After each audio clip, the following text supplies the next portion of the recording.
por isso que nós estamos reunidos aqui, para a glória do nosso Senhor Jesus Cristo e para o louvor do seu santo nome. Foi para isso que nós fomos criados para a sua glória e para o seu louvor. E é isso que dá sentido para a nossa vida, vivermos para a sua glória e para o seu louvor. É isso que traz alegria, que traz paz, equilíbrio para todo o nosso ser, quando nós entendemos o propósito para o qual nós fomos criados. E isso é um privilégio que nós temos, vivermos para a glória e louvor do nosso único e soberano Deus. Que essa seja a realidade da nossa vida, que essa seja a nossa canção e que esta canção seja a nossa prática de vida diária. Vivermos para o seu louvor e para a sua glória. Vamos continuar aqui nas nossas meditações, né? Na carta de Paulo aos Efésios. E vamos pensar algumas coisas aqui. Todos acharam? Efésios capítulo 1, versos 7 ao 10. Diz assim: nele temos a redenção, o perdão dos nossos pecados pelo seu sangue, segundo a riqueza da sua graça, que ele fez multiplicar-se para conosco em toda sabedoria e prudência, e fez com que conhecêssemos o mistério da sua vontade, segundo a sua boa determinação que nele propôs, para a dispensação da plenitude dos tempos, de fazer convergir em Cristo todas as coisas, tanto as que estão no céu, como as que estão na terra. Amém. Vamos orar. Senhor Deus bendito e gracioso, nós te louvamos pela tua presença em nosso meio e por tua santa palavra que foi revelada a nós e que nós acabamos de ler.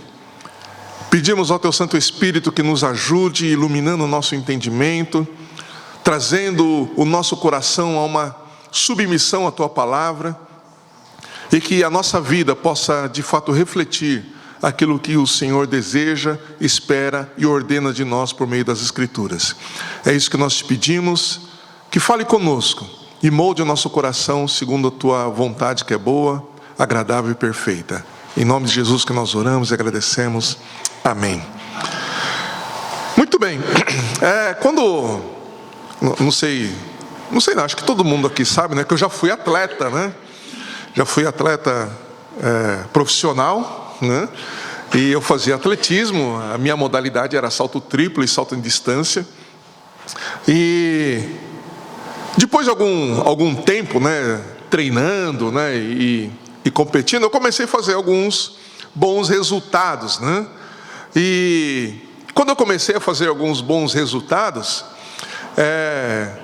eu também comecei a ter possibilidades de participar de algumas competições bastante importantes, né? E também competições internacionais.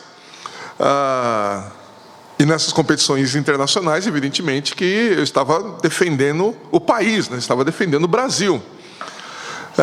Mas, como é praxe, né? E é normal em todo esporte, né? Sempre há muitos bons atletas. Sempre há muitos bons atletas competindo. Nos esportes coletivos, né? Há muitas equipes muito boas, né? Competindo. No meu caso, do atletismo, né? É um esporte, né, de modalidades individuais, né? Com exceção dos revezamentos e tal.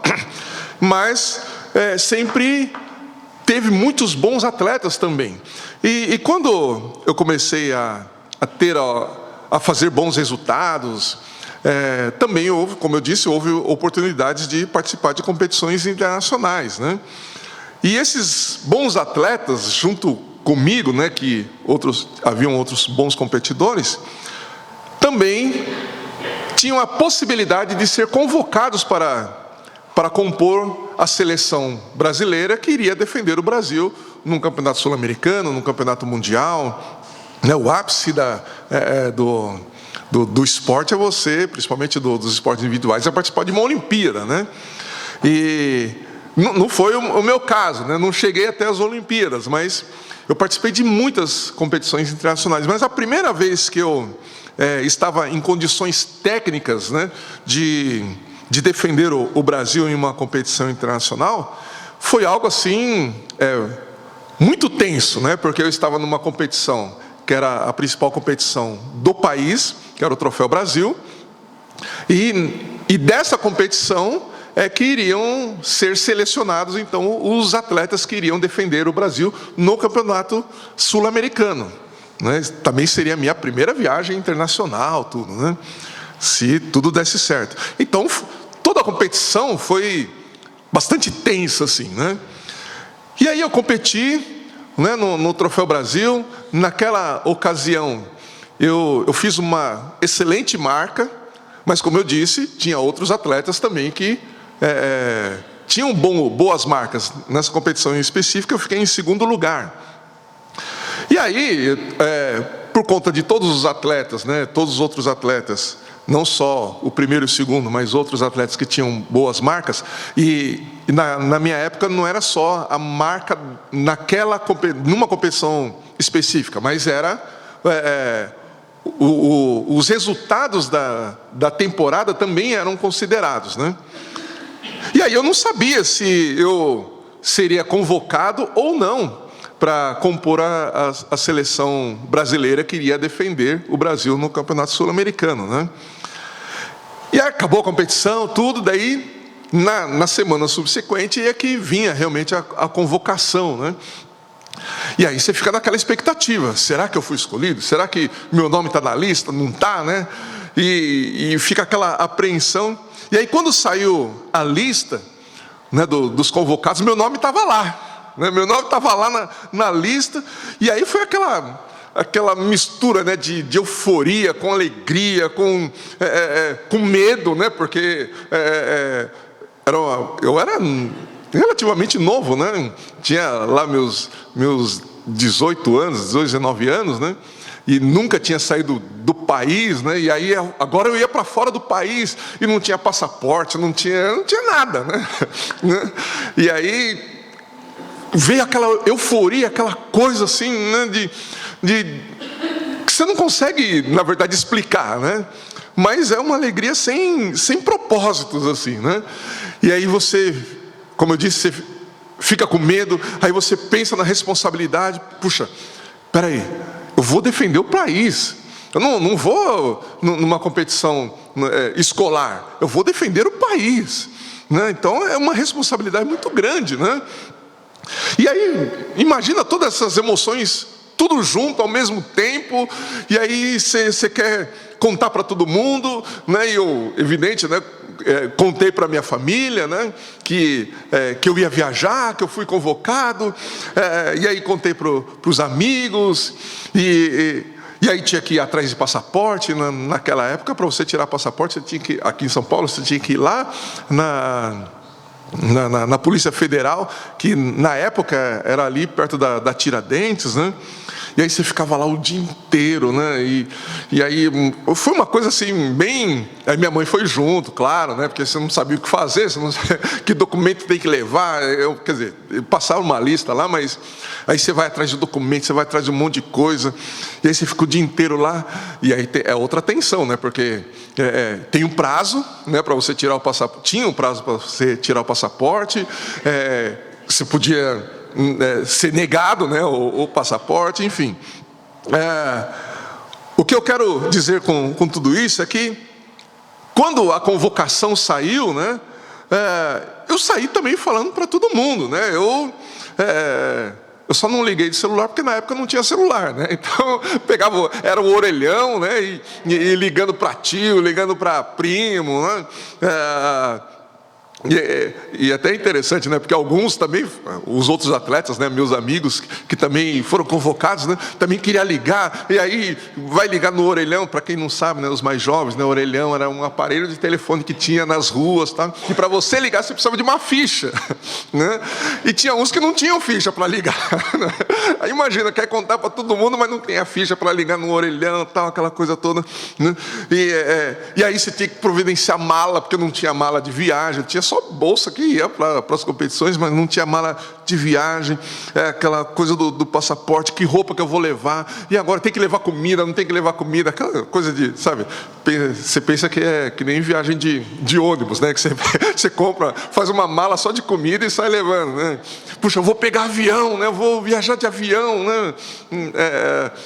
Para vocês terem uma ideia, era a VASP na época, né? A VASP, né? Mas a questão era, o meu nome estava na lista. O meu nome estava na lista. E isto foi um motivo de alegria, de celebração, de euforia até, porque o meu nome estava na lista. É uma sensação, né? Quem presta vestibular também, né? Presta o vestibular, aí estuda, tem gente que estuda às vezes 4, 5 anos para prestar o vestibular. Aí estuda, não quero fazer medicina na melhor faculdade que tem no país, e aí estuda, se mata de estudar. Aí no final, né, depois de fazer lá a prova, passa alguns dias, eles colocam, né? Hoje em dia é tudo pela internet, mas antes colocavam nas paredes lá da faculdade aquele monte de lista.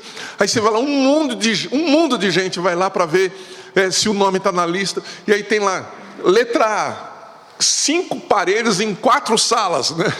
De letra A. Aí vai lá e procura e tal. E aí quando vê o nome lá na lista, aprovado, aí sai gritando, sai pulando, né? Aquela coisa maravilhosa, sensacional, né? E aí pinta o rosto, uma coisa que só quem passa de fato, né? E a família que vê, né? Toda a luta, né? Para entrar numa faculdade, é que sabe o que significa esse sentimento. Agora, o que nós vemos nas Escrituras é que existe uma lista também muito mais especial do que uma lista de uma convocação para compor a seleção brasileira que vai defender o país, uma lista muito mais especial do que aqueles que são aprovados no vestibular. Essa lista é a lista daqueles que foram regenerados, dos que foram comprados pelo sangue de Jesus, aqueles que foram salvos pela graça e aguardam a bendita chamada para embarcar para a eternidade. É uma lista que não se compara a nenhuma outra lista. Os que foram escolhidos para estar nessa lista, eles vão desfrutar ou desfrutam de um privilégio incomparável. Um privilégio incomparável. Estar nesta lista, ao contrário do que no esporte ou mesmo no vestibular, não depende da nossa performance. Não depende da nossa performance física, não depende da nossa performance moral, não depende não depende de política, não depende de ações sociais. Depende exclusivamente de Cristo, o nosso Salvador, daquilo que Ele fez lá na cruz do Calvário. É Ele quem dá toda a condição para que aqueles que estão nessa lista, para aqueles que são convocados, vamos dizer assim, estejam lá. Os méritos não são de quem está na lista, mas é de quem convocou, é de quem chamou. Essa lista é muito especial. Todos os que creem em Jesus, como dizem as Escrituras, confiam totalmente nele para a salvação, confiam em sua obra redentora por meio da cruz, creem que ele ressuscitou e que ele está vivo e voltará, já estão na lista dos redimidos, dos regenerados. Estão na lista daqueles que estão no livro da vida. Seus nomes já estão no livro da vida. Se você crê em Jesus, o seu nome já está lá no livro da vida. Se você crê que Ele veio como homem, viveu nesse mundo como homem, morreu lá na cruz e sofreu em seu lugar, se você crê nessa obra redentora de Cristo, o seu nome está no livro da vida. E se você tem essa certeza, se você tem essa convicção, você precisa celebrar. A sua vida aqui na terra deve ser uma celebração, porque você está no livro da vida, o seu nome está lá e não vai ser mais retirado. Uma vez que seu nome está lá, o seu nome não vai ser mais retirado. E o mais maravilhoso de tudo é que o seu nome foi escrito lá antes da fundação do mundo.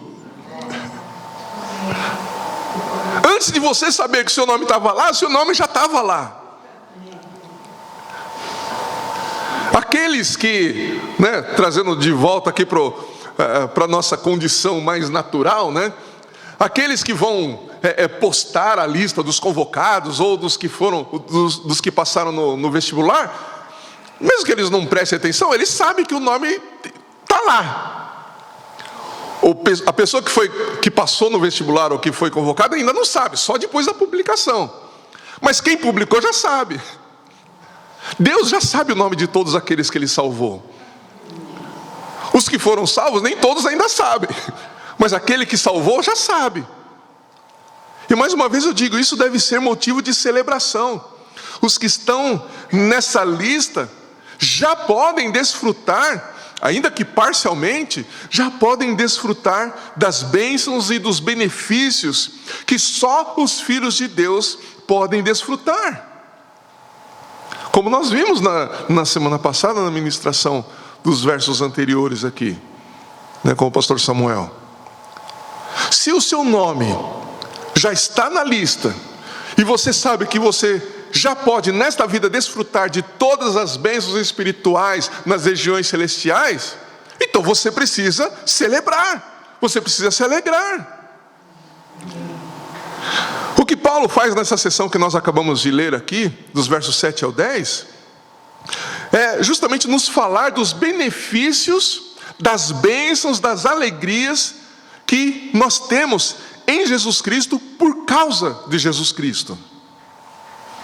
O acesso e as bênçãos espirituais que nós temos como filhos adotivos, como nós vimos no verso 3, na ministração do pastor Samuel, só estão disponíveis para nós desfrutarmos dessas bênçãos por causa de Cristo e em Cristo. E é esta consciência que nós precisamos ter, e é essa consciência que o apóstolo Paulo nos traz a ter, que todas essas coisas estão em Cristo. Por causa de Cristo, ele nos diz que nós temos a redenção. Por causa de Cristo nós temos o perdão dos pecados. Por causa de Cristo nós temos a salvação. Por causa de Cristo nós desfrutamos da graça de Deus em sabedoria e prudência. Por causa de Cristo nós temos conhecimento do mistério da sua vontade. E por causa de Cristo nós entendemos que todas as boas dádivas, o dom perfeito que vem do Pai das luzes, convergem em Jesus Cristo e estão concentradas nele e disponíveis a nós. E o que eu quero falar um pouquinho hoje com vocês é sobre esses benefícios que nós temos em Cristo. Paulo começa falando sobre a redenção e o perdão. Por que nós precisamos de redenção? Porque nós precisamos de um libertador. A redenção, ela foi ou é uma dupla ação de Jesus Cristo, que ele realizou lá na cruz do Calvário em nosso favor, nos resgatando e libertando do cativeiro do pecado, perdoando o pecado deste povo que ele escolheu, que ele convocou, que ele chamou, que ele tirou do mundo e trouxe para o seu reino. Colossenses 1,14 diz que em Cristo, nós temos a redenção, isto é, o perdão dos pecados. Jesus perdoou os nossos pecados, Ele nos redimiu. A redenção significa que diante de Deus todas as nossas transgressões foram anuladas. Então tudo aquilo que nós cometemos de pecado, todas as nossas transgressões, por causa da obra de Cristo, essas transgressões elas foram anuladas perante o Pai. E nós recebemos o perdão por causa do sangue de Cristo que foi derramado lá na cruz.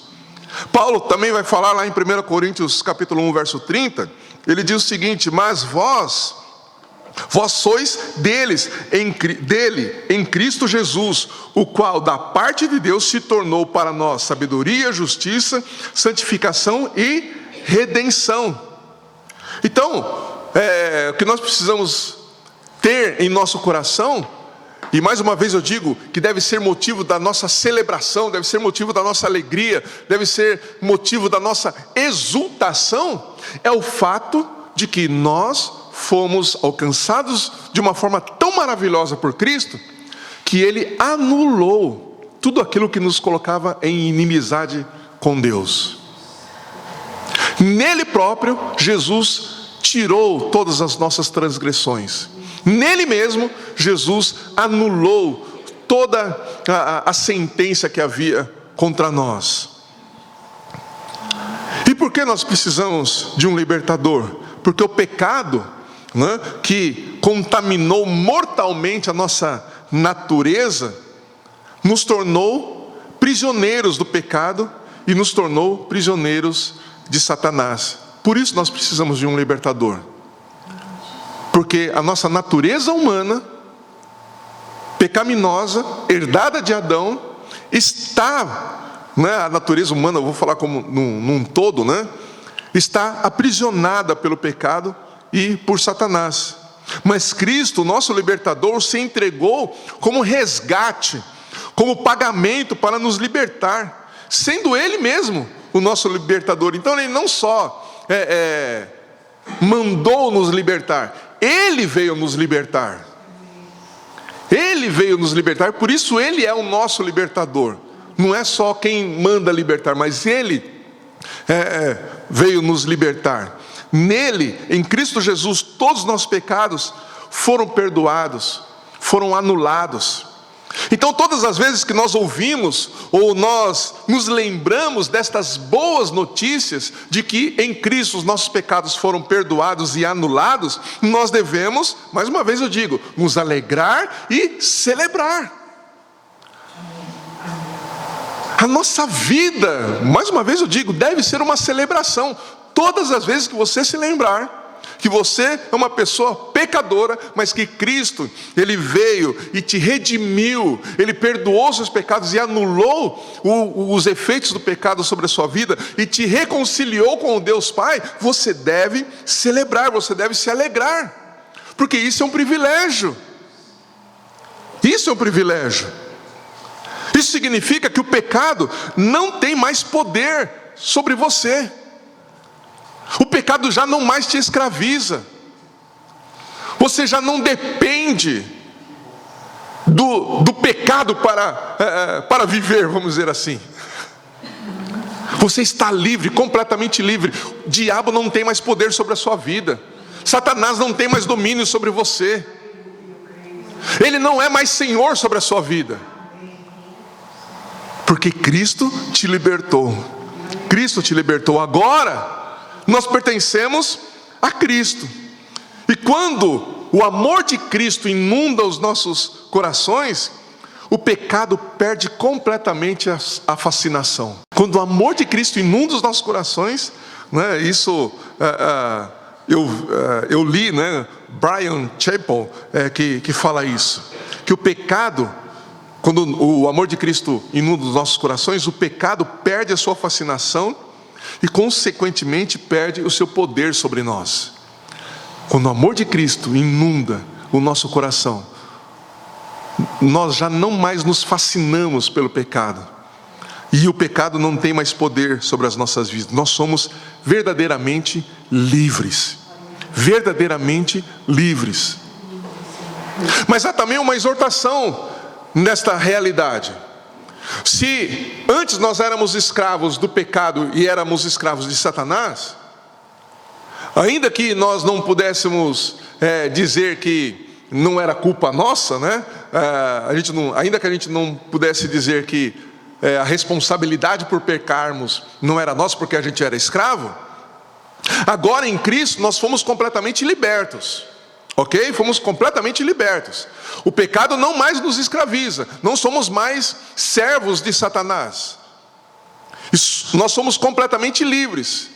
Se somos completamente livres, tudo que a gente faz hoje, todo o pecado que a gente comete hoje, a gente comete com muito mais consciência do que quando nós éramos escravos. Ainda que quando nós éramos escravos do pecado, a responsabilidade não podia e não pode ser retirada de nós.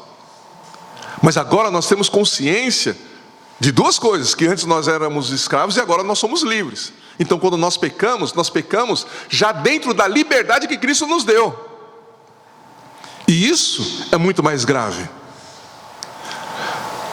Quando nós decidimos pecar, cada transgressão é ainda muito mais ofensiva, porque nós estamos conscientemente dizendo que entre a vontade de Deus, que como dizem as Escrituras, é boa, agradável e perfeita, nós preferimos nos deleitar no que Deus não está nos oferecendo. A nossa escolha é muito mais livre hoje do que antes. Porque antes, mais uma vez eu digo, nós éramos completamente escravos do pecado.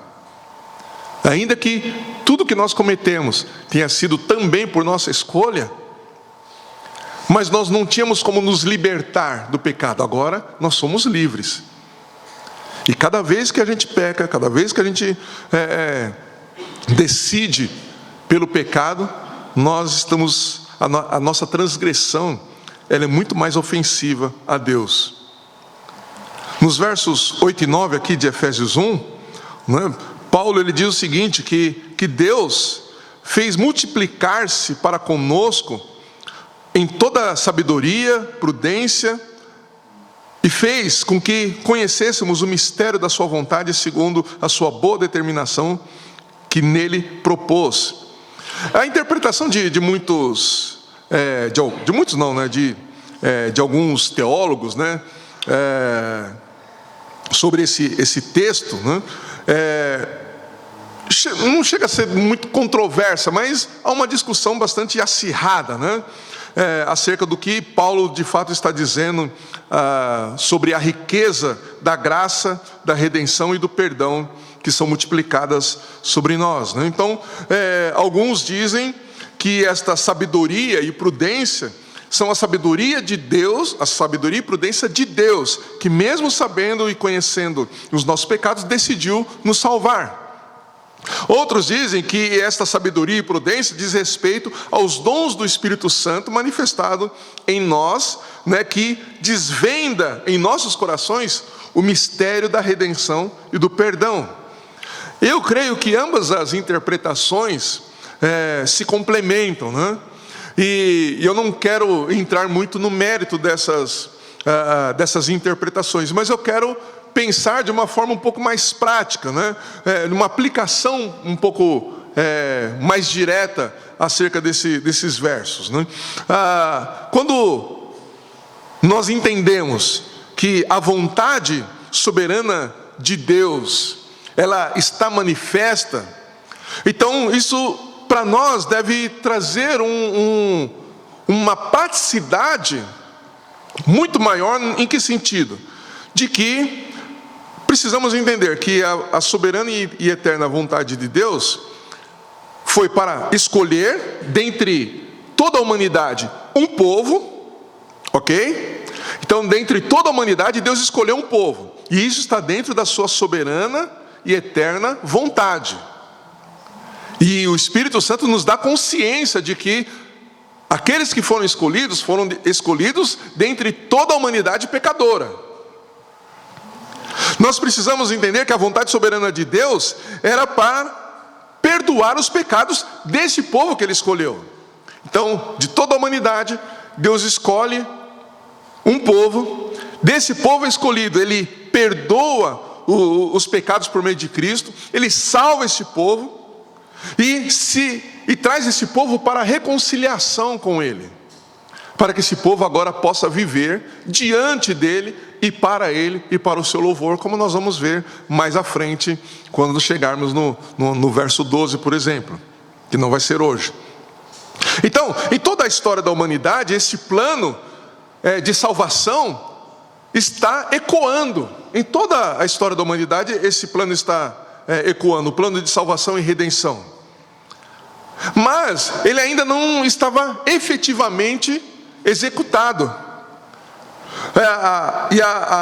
A maneira, como Cristo viveu nesse mundo e realizou a sua obra, tornou clara e evidente essa obra de redenção e perdão. Então, nós passamos a entender, nós passamos a conhecer plenamente que tudo que estava ecoando, sempre ecoou na história da humanidade sobre a redenção, sobre o perdão de pecados, sobre a reconciliação com Deus Pai, agora se torna efetiva e real em Jesus Cristo.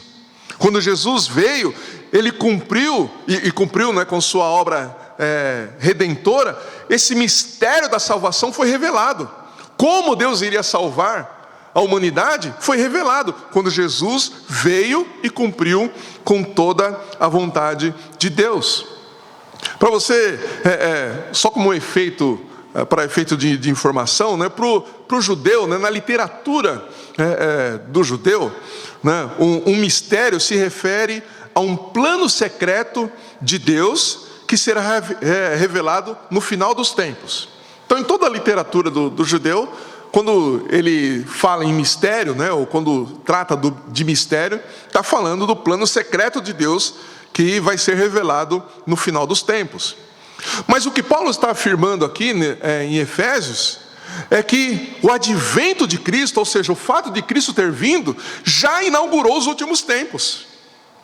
Os últimos tempos foram inaugurados na vinda de Jesus para essa terra. E nele, em Jesus Cristo, o mistério da salvação e da redenção já foram desvendados. Então, o mistério que para o judeu é um segredo, que ainda vai ser revelado, Paulo está dizendo que em Jesus esse mistério já foi revelado. Entende? Agora já não há mais segredo, esse segredo não está mais escondido. E a questão aqui do segredo, a questão do mistério, também não é uma questão de complexidade. A gente não precisa ser um Sherlock Holmes para tentar desvendar o mistério.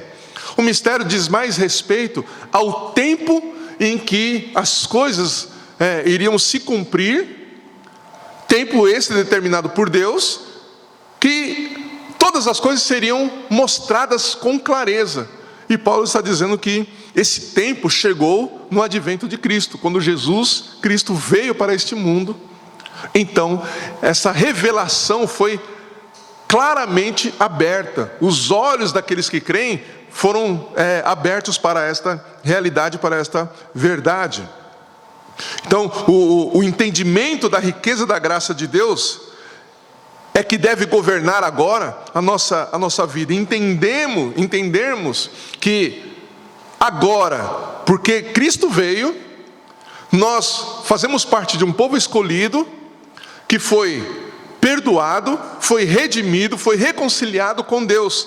E é justamente essa revelação, o entendimento dessa graça que é riquíssima, que deve agora caracterizar a forma como nós vamos lidar com todas as questões da vida, de como nós vamos viver nesse mundo, até a segunda vinda de Jesus. Nós temos que viver como um povo que foi redimido.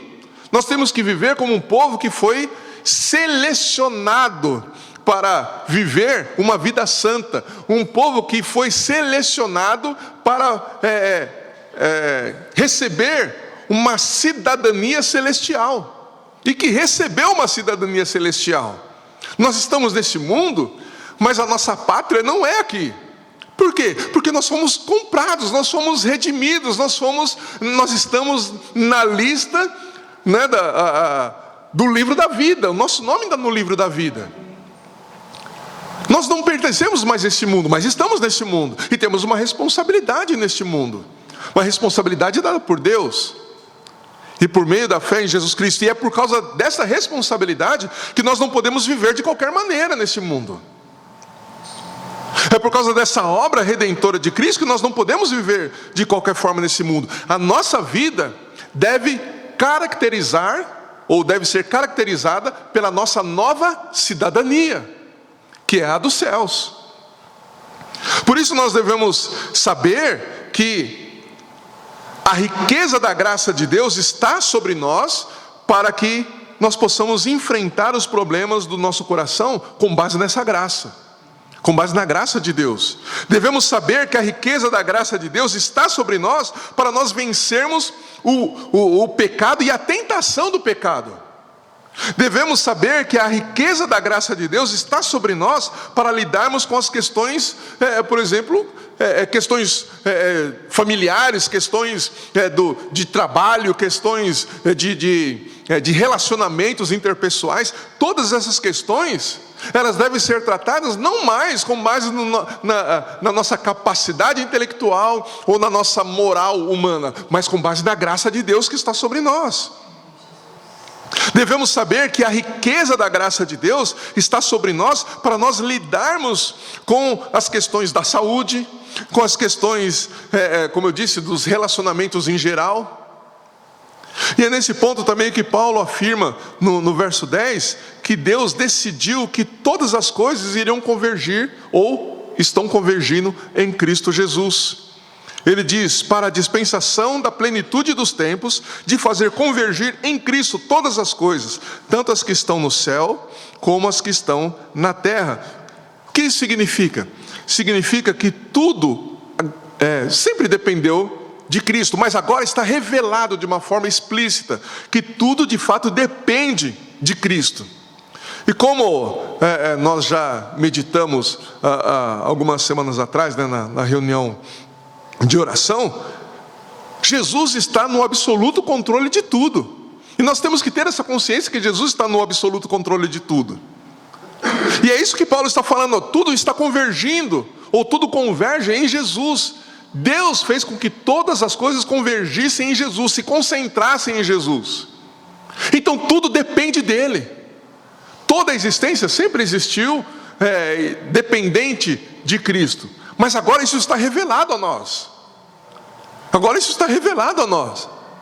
As pessoas podiam ter uma ideia de como as coisas eram controladas, podiam acreditar, inclusive, e acreditavam, né? A gente vê isso no Antigo Testamento, acreditavam que Deus tinha o controle de todas as coisas, mas isso não estava tão claro assim. Como que Deus controlava todas essas coisas? Quando Jesus veio, isso ficou claro, é por meio de Cristo. Porque todas as coisas foram criadas por Ele, por meio dEle e para Ele. E aí, sabe, aquelas pessoas, imagina um filósofo, né, que fica pensando, tentando entender as coisas. Aí vem essa revelação, e a mente, entendi. Tudo depende de Cristo, tudo está nele. Então tudo que eu preciso, eu não preciso sair buscando aqui, ali, acolá. Eu só preciso estar em Cristo. Eu só preciso depender de Cristo. Eu só preciso confiar em Cristo. É só disso que eu preciso. Eu não preciso de mais nada. Esta é a revelação que Cristo nos traz, que a graça de Deus nos traz. Quando nós meditamos, nessas verdades, a nossa confiança, a nossa esperança se fortalecem. Tudo fica mais, entenda o que eu vou dizer, mais fácil. Tudo fica mais fácil, porque nós sabemos que tudo que nós precisamos é confiar em Cristo. Tudo convergir em Cristo significa que a concretização de todo o plano de Deus para a criação está em Cristo. É isso que Paulo está dizendo. Tudo está concretizado em Jesus. Não há mais nada a ser feito. O que nós esperamos agora é que na plenitude dos tempos, ou seja, quando tudo que Deus já planejou se completar, essas realidades, do que a gente sempre ouve aqui, do já e o ainda não, se tornarão tudo o já. O ainda não estará mais presente,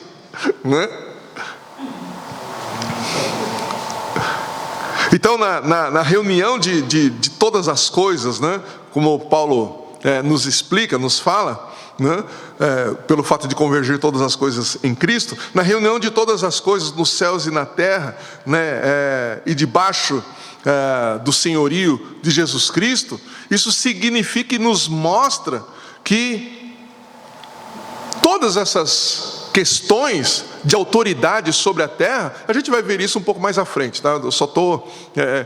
nem chega a ser um spoiler, né? Mas é só um prenúncio, né, do que nós vamos estudar mais a seguir. Mas Paulo, ele está falando que pelo fato de estar tudo convergindo em Cristo, toda a autoridade nos céus e na terra também estão nele.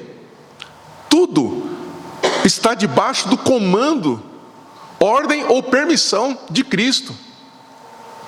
Por isso a gente não deve se preocupar, porque se nós estamos em Cristo, e Paulo também vai falar isso, e inclusive eu recomendo, se você não fez ainda, leia toda essa carta de Paulo aos Efésios. Não se preocupe, pode ler e reler, você vai ver quão maravilhosa essa carta. E nós vamos ver isso como Cristo, ele é colocado, é demonstrado, é revelado aqui por essa carta, como aquele que tem toda e absoluta autoridade nos céus e na terra. E quais as consequências de nós estarmos em Cristo, nesta posição que Cristo está. Mas, para já ir para o final aqui, né, o que eu quero falar também é como essas verdades têm impacto sobre as nossas vidas. Nós precisamos entender que o governo de todas as coisas, dessa autoridade que Jesus tem sobre todas as coisas, sobre todo o universo, sobre toda a criação,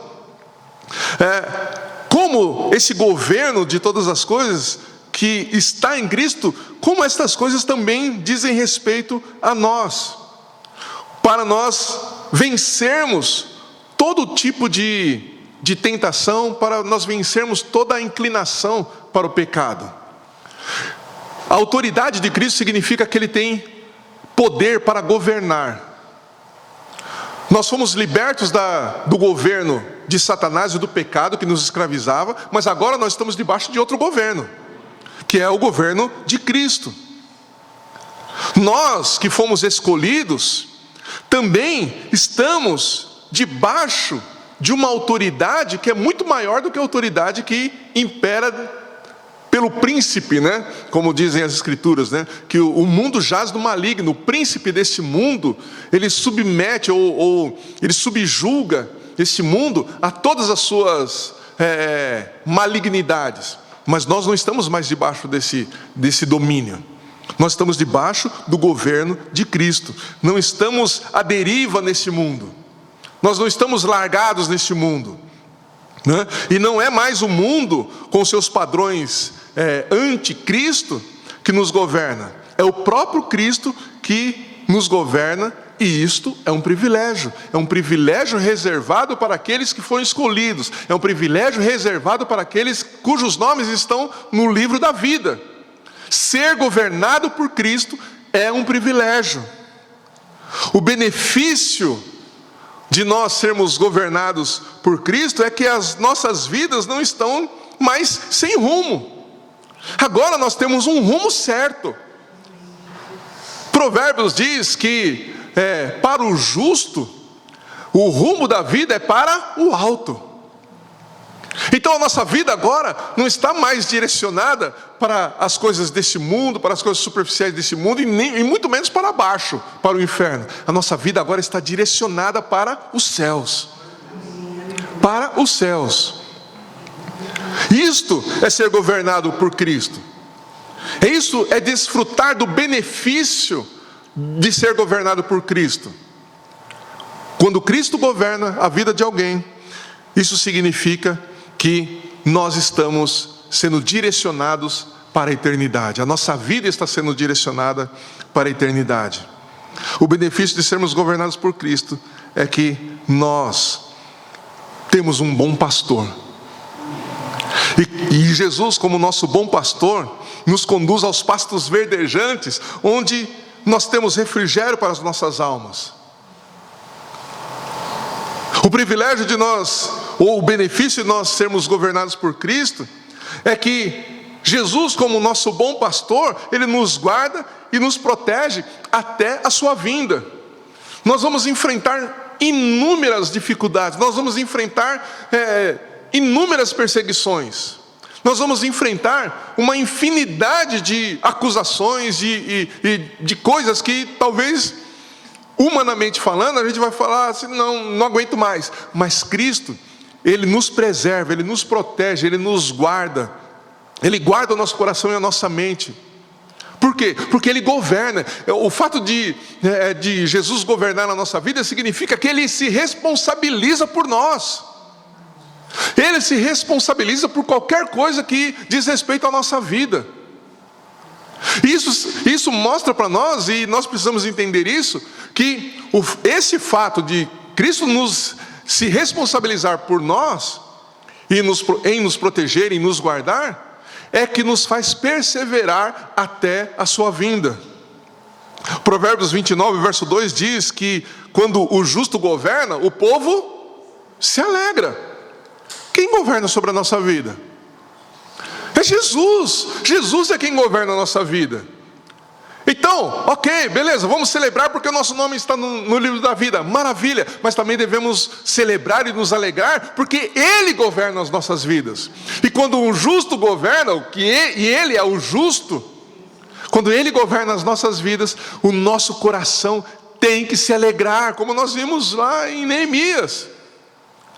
Nós temos que decidir nos alegrar em Deus e nos alegrarmos no quê? No fato dele governar a nossa vida. Nós não governamos a nossa própria vida, o mundo não governa a nossa vida, o diabo não governa a nossa vida, Cristo governa a nossa vida. E esta deve ser também a razão da nossa alegria. Nós estamos debaixo do governo de Jesus Cristo e por isso podemos desfrutar de toda alegria dos céus e na terra, porque nele nós temos todas as bênçãos espirituais nos céus e na terra. Além disso, temos o benefício de sermos parte, olha que coisa maravilhosa, de nós sermos parte do plano de governo universal de Cristo sobre a terra. Quando Cristo vier para reinar absolutamente sobre esta terra, nós, sua igreja, vamos governar com Ele. Você pode imaginar o que é isso? Nós vamos governar com Cristo sobre os novos céus e a nova terra, porque Ele vai governar com a sua igreja. Isso é maravilhoso, e isso é um benefício. Hoje, como eu já disse, o mundo está debaixo da influência de Satanás, mas isso vai ter um fim. Isso vai ter um fim. E esse fim já está determinado. Só Deus sabe quando isso vai acontecer, mas já está determinado, está revelado nas Escrituras. E quando tiver fim, Jesus, quando chegar o tempo certo, Jesus vai vir no seu trono de glória para governar a terra, e nós, a sua igreja, vamos governar com Ele. E esse governo, como dizem as Escrituras, não tem fim. Não vai ter sucessor. Como nós já estudamos aqui, né, na IBD, o sistema de governo, por que Deus escolheu o sistema de governo monárquico? Porque não é um povo que escolhe o seu governante, é o governante que escolhe o seu povo. É Ele quem escolhe o seu povo. Quando Ele vier na plenitude dos tempos para estabelecer definitivamente o seu governo sobre a terra, a sua igreja governará com Ele e tudo se ajustará perfeitamente. Não haverá mais injustiça, os perversos, os corruptos, os mentirosos, os opressores não terão mais poder nem influência sobre a terra e sobre ninguém na terra. A cultura será definitivamente redimida. A beleza de todas as coisas será restaurada. Haverá restauração e equilíbrio, tanto social como ecológico. A Bíblia não fala que a natureza, né, a criação, aguarda ansiosamente pela revelação dos filhos de Deus, isso vai acontecer quando Jesus vier reinar sobre a terra e nós estaremos governando com Ele. Por fim, eu quero concluir que tudo que nós precisamos para viver nesta vida, para nós termos esperança e sermos de fato felizes, está em Cristo e Cristo está em nós. Tudo que nós precisamos para viver nesta vida está em Cristo e Cristo está em nós.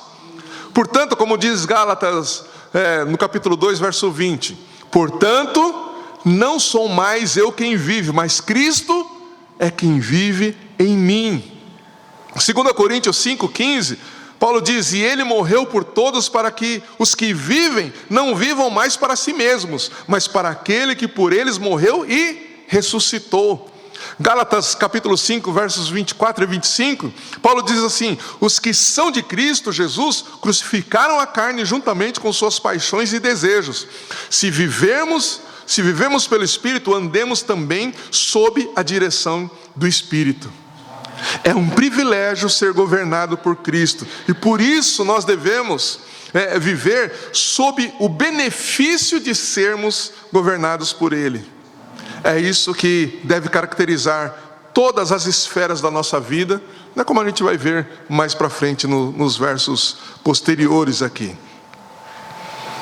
Jesus Cristo, para quem todas as coisas convergem, quer para juízo ou para justiça, Ele, ou é para Ele que nós devemos viver, e nele nós devemos viver. Então, sob esse benefício, o benefício de termos sido escolhidos para estar debaixo do seu governo que não terá fim. Amém? Era isso que eu tinha para compartilhar com vocês. Espero que vocês tenham entendido. E espero que estas verdades possam realmente inundar e transbordar em seus corações. Vamos orar? Senhor Deus, obrigado por Tua palavra. Obrigado pelos benefícios que nós temos em Ti. Obrigado, Jesus, porque todas as coisas convergem em Ti e são para Ti. E é por esta razão, Pai, que nós nos alegramos. É por esta razão que nós celebramos o fato de termos sido escolhidos pelo Senhor. Dentre todas as pessoas do mundo, o Senhor também nos escolheu para sermos o Teu povo, para vivermos debaixo do Teu governo. E o Senhor nos libertou para vivermos uma vida plena diante de Ti, para vivermos segundo o propósito para o qual o Senhor nos criou. Nos ajude, Espírito Santo, a vivermos como verdadeiros homens e mulheres que entendem que estão debaixo do senhorio de Jesus Cristo. Espírito Santo, nos ajude a viver neste mundo sob o governo de Deus, sob o governo de Jesus Cristo. Nos ajude a honrarmos o nome de Jesus.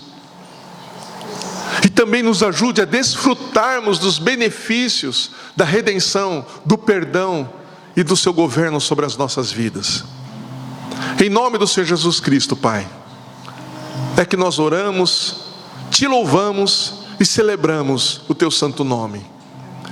Que a alegria de sermos Teus possa caracterizar a nossa vida. Que a alegria de termos sido escolhidos e termos o nosso nome escrito no livro da vida possa caracterizar a nossa conduta aqui nesta terra, Pai. Que sejamos um povo feliz, porque somos Teu povo, Pai. Em nome de Jesus que nós oramos e agradecemos, Senhor. Amém, Jesus. Amém.